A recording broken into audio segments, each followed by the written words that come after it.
Welcome to this episode of the Healing Hearts podcast, a show about healing, hope, and the road to recovery, as it's okay to not be okay majority of the time. This show, often but not limited to, talks about self-care, self-love, self-admiration, self-worth, self-value, talks about depression, insomnia, talks about substance abuse, and so much more. So if you do need to take a break, feel free to pause and come back to it, because we care about your well-being and we care about your health and safety. But this episode is going to be a really good episode. This episode is episode 35, Empowering Survivors of Trauma. This episode will focus on empowering you all who may be survivors of trauma, like myself.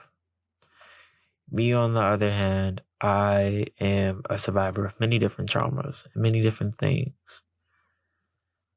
But I try my best to not let it stop me, to not let it deter me from trying to live life. Though it's hard. It's really hard to live with trauma, but it's not impossible. It's not over. And the saying that we say in my household is that it's not over until God says it's over. So until then, you have to keep fighting. When I was 8 years old, I was attacked by my family's 2 pit bulls. There's many different ways to prevent that accident. It happened. It only lasted over 2 minutes. A little over 2 minutes while my face and ears were being ripped off of me. And I laid in a puddle of my own blood, not knowing if I was going to make it or stay alive or not. My dad came and rescued me. Fast forward, I ended up at the hospital, and my surgical team saved my life. Many factors saved my life. My dad saved my life. The paramedics did a great job to save my life. And the hospital did the ultimate job to save my life. And God had the final say to make sure that I stayed here in this world. When I woke up from the medically induced coma a month later, I didn't have a recollection of my memory of what happened. I remember that I was in school. I remember that I was a good boy in school. I remember my name. I remember my mom. I didn't really understand what was going on. I had amnesia, and I remember they were just trying to gauge my temperature, trying to really see how much did I know, which, come to find out, I didn't remember the accident. So they made sure not to tell me about the accident because they didn't want to cause any irreversible psychologically induced effects that can be triggered from abruptly telling a person who has short-term memory loss or long-term memory loss about the memory that they lost. So they focused on telling me that I was safe, that I'm okay, that I'm undergoing treatment at the hospital, and that I am getting the love and care that I needed. And as a kid, that was all right. That was all I needed. Even though it was very confusing and complicated to why I had so many bandages and tubes and blood getting drawn, and so many different overwhelming things happening in my environment, and not being able to use a mirror for a long while, realizing that I had to learn how to walk, talk, write, and eat again. I was kind of ripped of my childhood in a way without really understanding it. And as a few days go past, and I'm slowly going through therapy, and we're just going through the rehabilitation of this new version of life, while also undergoing a lot of surgical care. With the comfort of my family, with the comfort of my mom, and everyone being there with me every step of the way, and assuring me that everything's going to be okay. One fateful night, I couldn't sleep. Nah, I kinda did. And I started having these very vivid nightmares. And out of nowhere, it was all about the accident. And I remember the accident play by play, second by second, from the morning of to all the way to my last moment in the ER room where I passed out. And when I woke up in a very cold, wet sweat, I communicated with my mom and told her that I remember, and I kind of asked some questions related, like, was I attacked by dogs? Was I attacked by Bam Bam and Shoop? She said yes. And she told me to hold that thought. And later on, they assembled my team and my family so that I can tell everyone for the first time everything that I remember, because no one really knew what happened. They knew that I was attacked by the two dogs. They knew that they euthanized the two dogs. They don't really know what happened before and after, and how much did I remember, how much damage there really is. Well, from that point on, when I remember the accident, I was very traumatized of dogs, traumatized of hearing them, seeing them, even talking about them. Even just the three-letter word was just enough to trigger my memories. Even when I closed my eyes to blink, I would see vivid images of me being mauled by our two dogs. Even though one dog risked her life to save mine, it still caused me a lot of psychological trauma.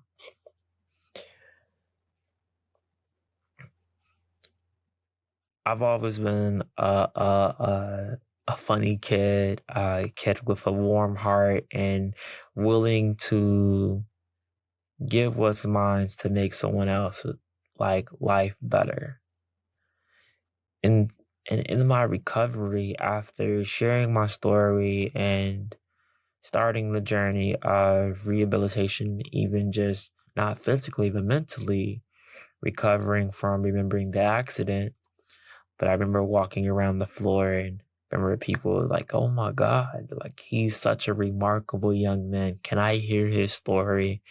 And I would go share my story with others. And that gave me so much light. Even though I've said my story a bajillion times, I'll do it a bajillion more times. Because each time I share what happened to me, it helps me heal. It helps me get through it. It helps me understand that I'm human. It helps me understand that I don't have to keep it to myself. It creates an awareness, a healthy awareness, because I don't hate dogs. I actually have two of my own. I have too many Australian Shepherds. They're 3 years old. I don't hate dogs. I don't hate pit bulls. There's a small population of pit bulls that ruins the whole reputation for pit bulls. I think there needs to be strict regulations and guidelines on particular dog breeds that are known to cause high fatality rates and maulings. But that's just a topic for a different day. But being able to share my story has allowed me to change and empower thousands of people around the world.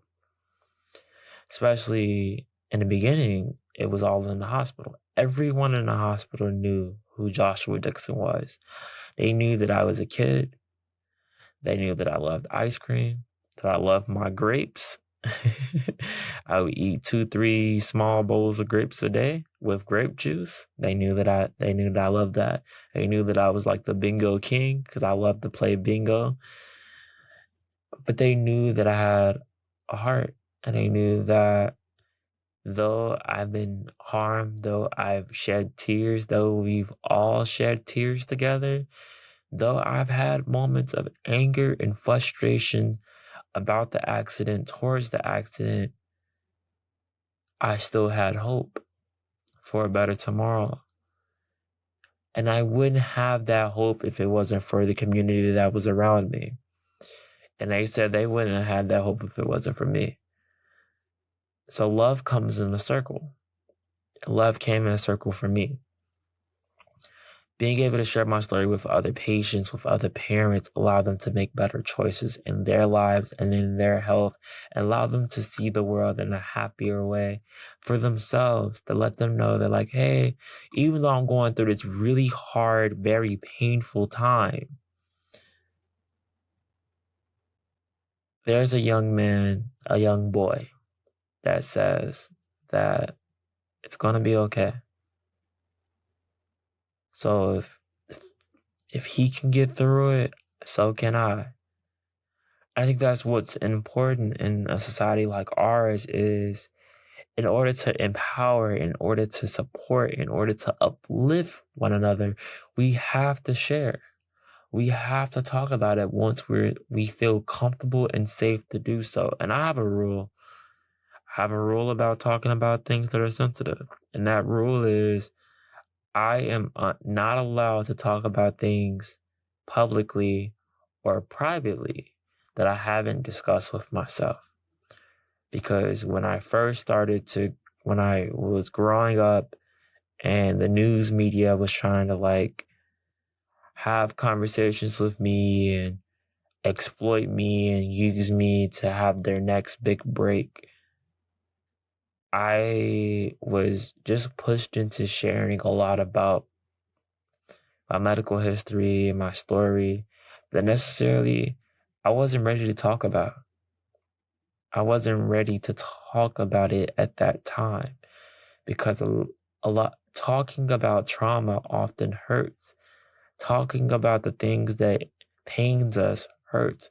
Talking about things that cause us to have memories of pain most times hurts if we haven't dealt with it in a healthy way. And I found myself if I'm talking about something that's sensitive very prematurely, it hurts me more than it's helping by sharing it.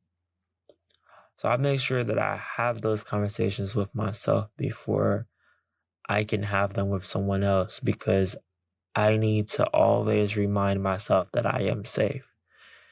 So when I'm having nightmares about the accident, I make sure to comfort myself about that.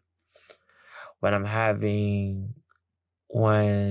I realized that my dad was really abusive growing up and that he's an abusive father and that there's a lot of toxic masculinity that has rubbed off on me. Like I'm not able to cry.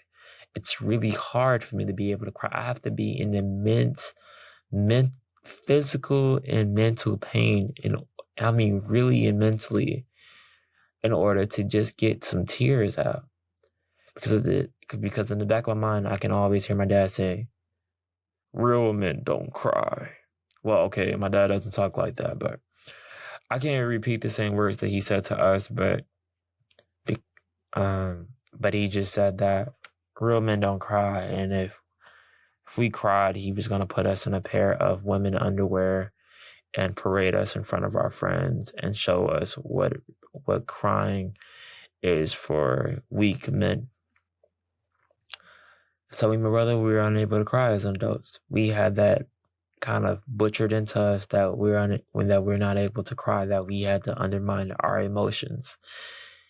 My dad wishing for years that I wasn't born also forced me to undermine my emotions and also forced me to put what I wanted and my values into some of my purpose and intentions aside because I didn't want to be seen as less than in front of my father, and I didn't want to be seen as less than in front of my family. I didn't want to be felt as a burden because I already felt like a burden to everyone that was around me.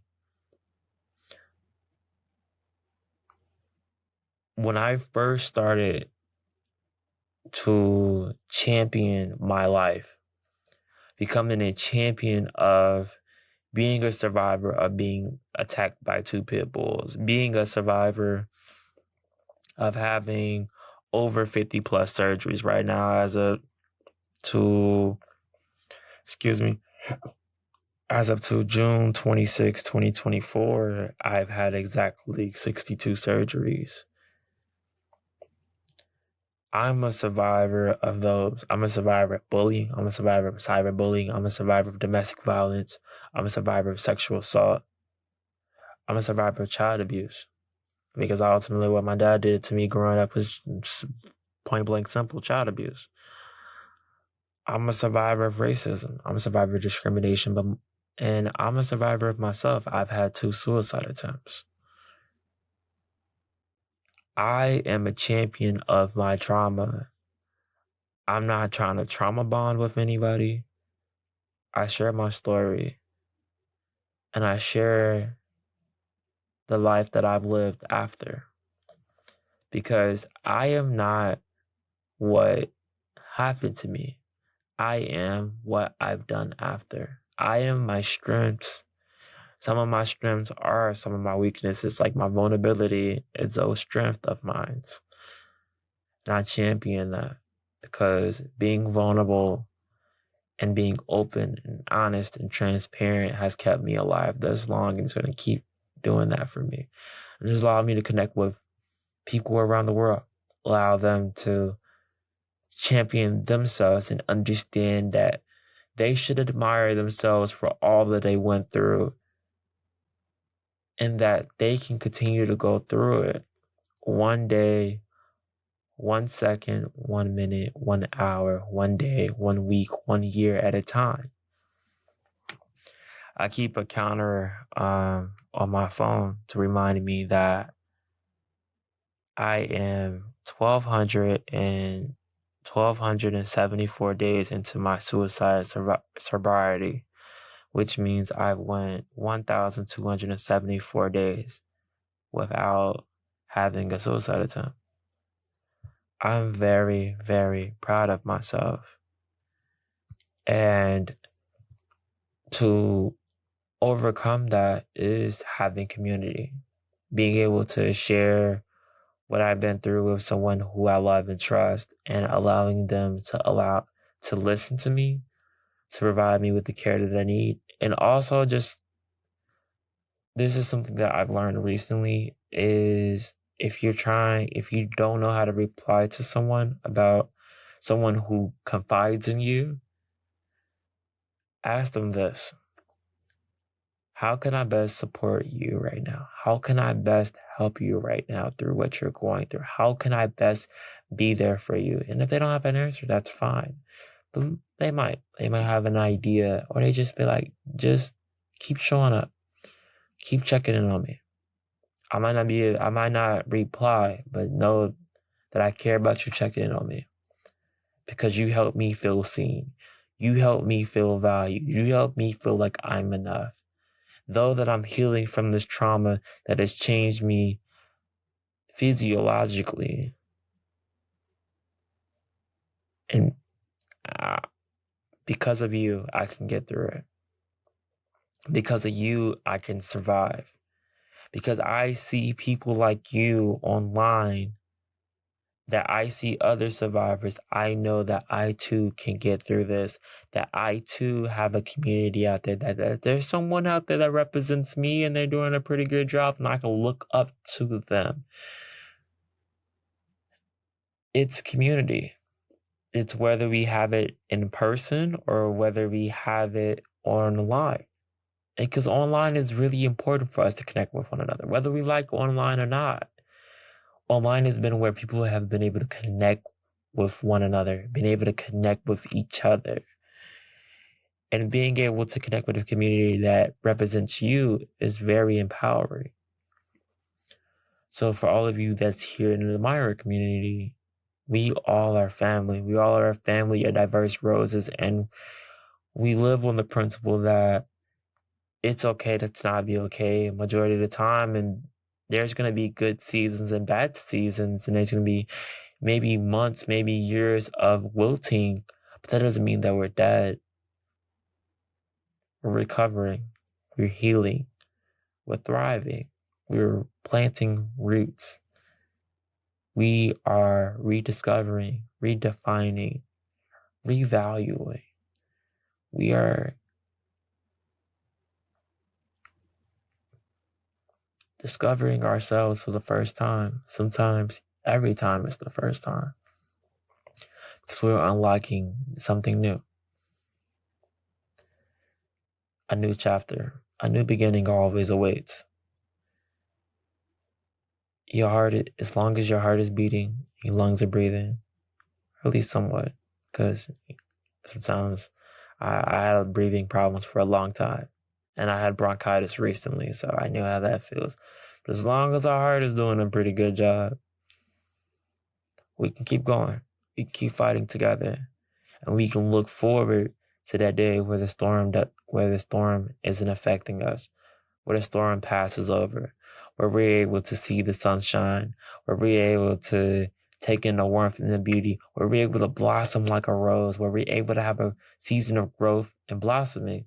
And that's what it's like coming out on the other side of trauma, is going from a moment of pure depression, aching pain and sadness, mentally and physically, to a moment of relief where I can tolerate this physical pain, and I can live life with a sense of peace and understanding that I choose to be alive today, and I choose to continue going despite this trauma that may haunt my nightmares for a very long time. I could learn to live life, and I could learn to add attributes, to add things that make me happy, like redefining what gives you purpose, like being around with family more, or trying new activities, hiking, running, or crocheting, drawing, painting. Whether you're good at it, doesn't matter. You don't have to be perfect. There's no such thing as perfect. Trying is enough.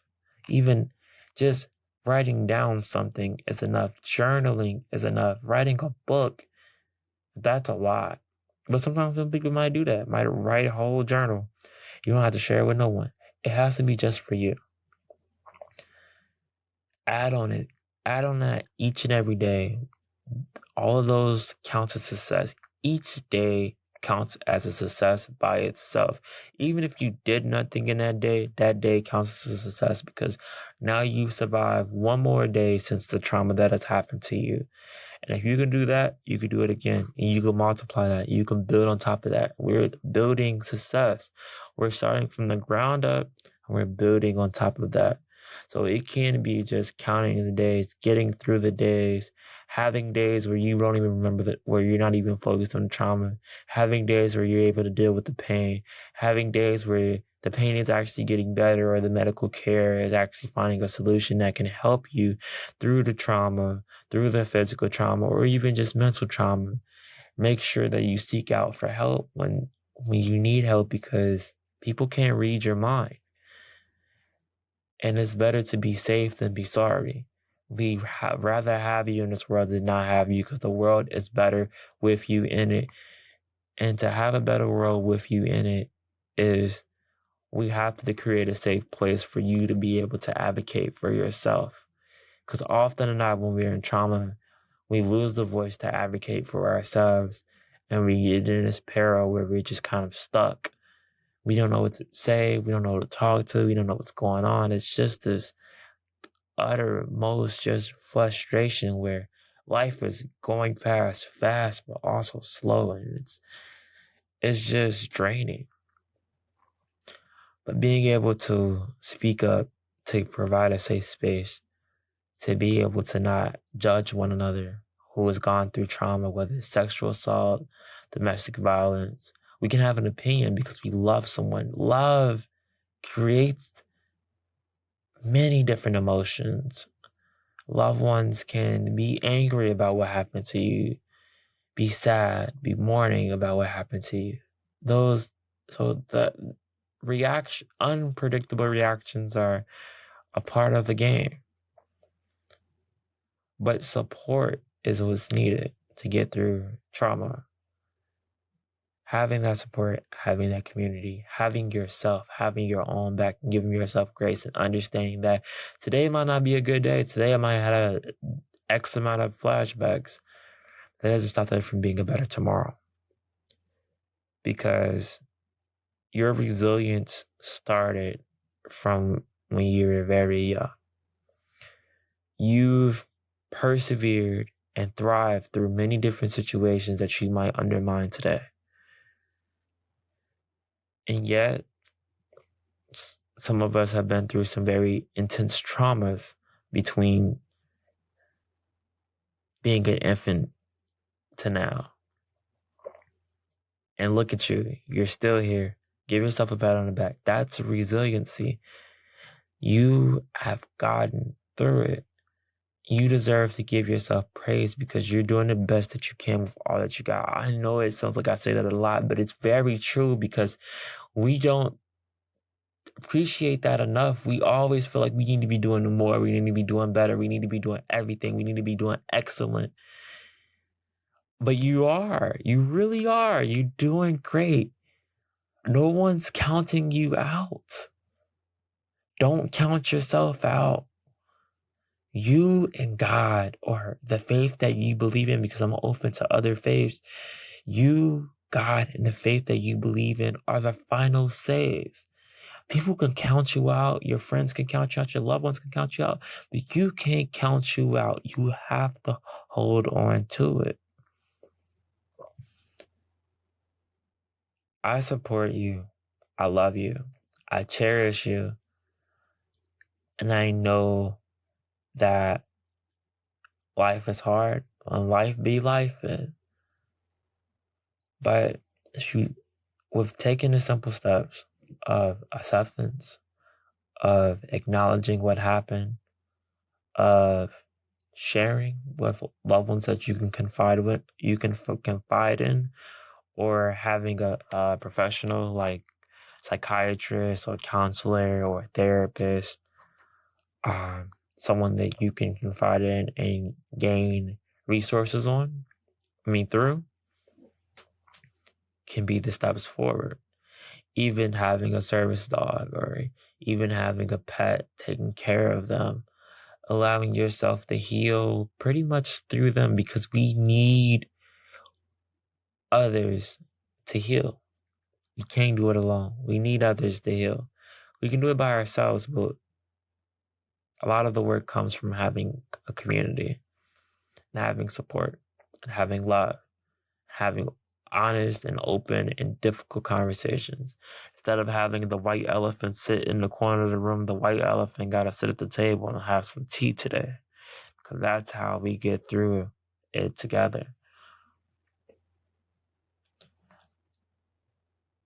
Trying something new, hiking, crocheting, journaling, an activity that you enjoy. Follow it, maintain consistency, take down notes on it. Understand that not every day you might not want to do it, but that can help you take your mind off the trauma as well.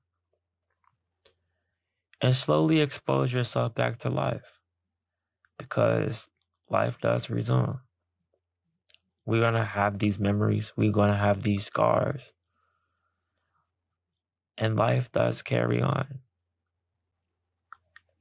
And trust me, you don't want to miss out on life, because there's a lot of beauties and there's a lot of smiles to it. Even if you become a person who might become antisocial after trauma, there's a lot of beauty in being antisocial.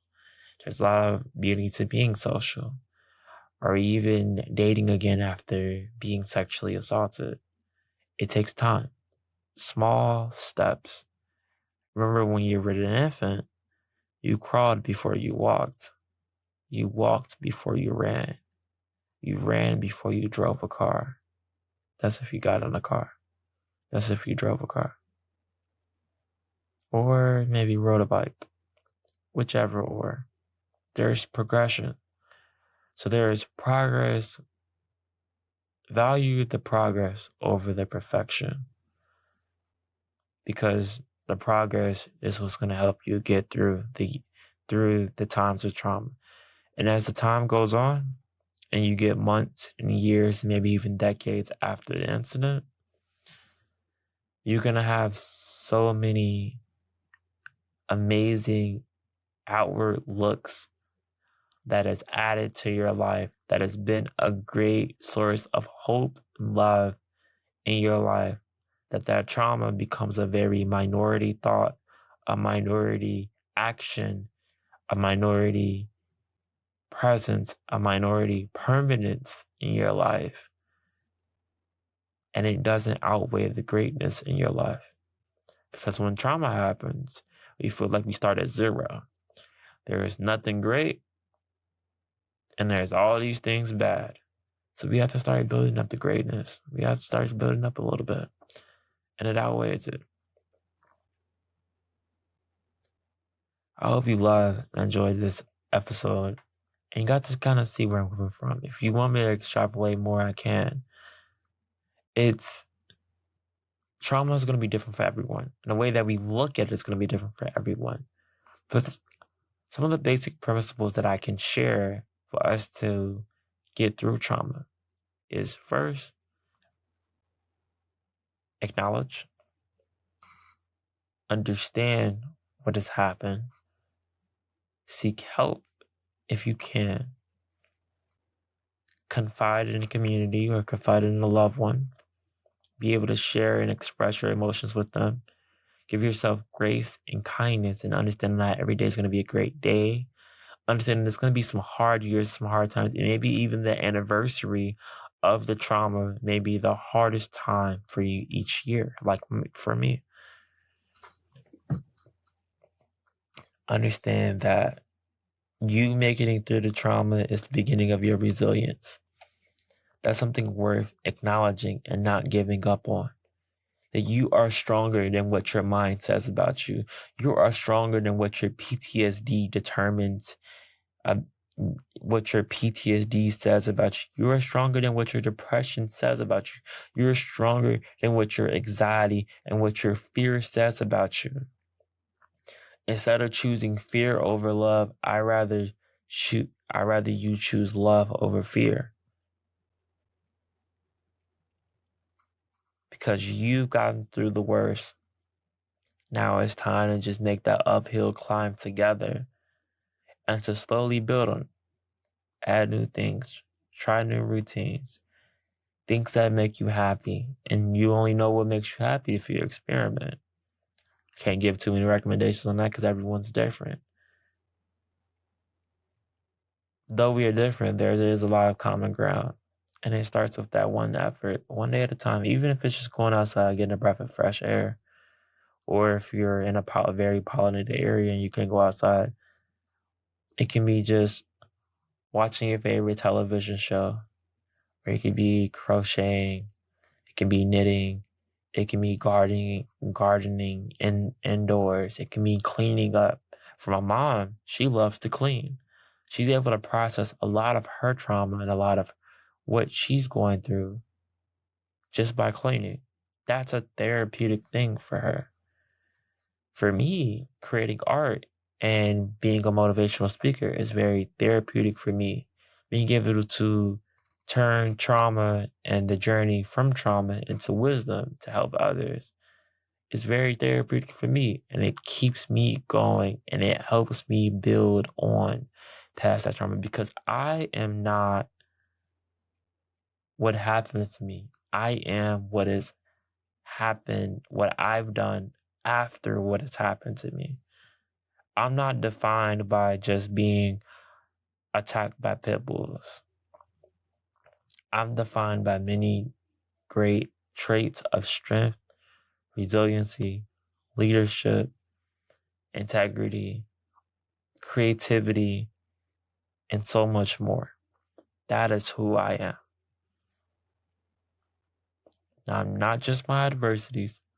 I'm what I've done with those adversities and how I've made a better life outside of them, inspired by them.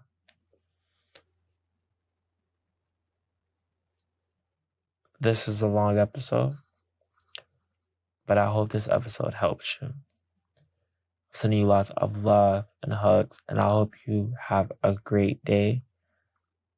And I hope you leave us a like or a comment on the respective platform that you're listening to this on. please reach out at admireware_ if you would like to dive in further about trauma recovery, or Admireware on Facebook, or joshua@admireware.com. You can email me there. If you would like to purchase affirmation, love-based lifestyle merchandise from my love-based lifestyle brand called Admireware, please go to admireware.com. But until next time, I love you. Please take good care of yourself and know that you are a survivor and thriver. You're not a victim of what you've been through. You're a survivor and you are a champion of what you've gone through. You are resilient. Whether you know it or not, you are powerful. You are enough and you will always be enough.